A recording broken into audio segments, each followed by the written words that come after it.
శ్రీమధుమా సదాశివతను బబనిను సేవింతు మనసార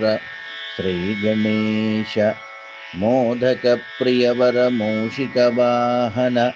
జానింతు నిన్ను విద్యా గణేశ సిద్ధి వినాయక శ్రిత జన పాలక పూజింతు నిన్ను ప్రభు గణేశ దూర్వాంకురార్చనాతుష్టాంతరంగ నిన్ కీర్తింతు నెప్పుడు లక్ష్మీ గణేశ విడువజాలని పాదారవింద భక్తి విఘ్నముల భారద్రోలి దీవించుమయ్య రచన పూర్తి చేయించు భారము నీది సదయ గజవదన సుజన హృదయ సదనా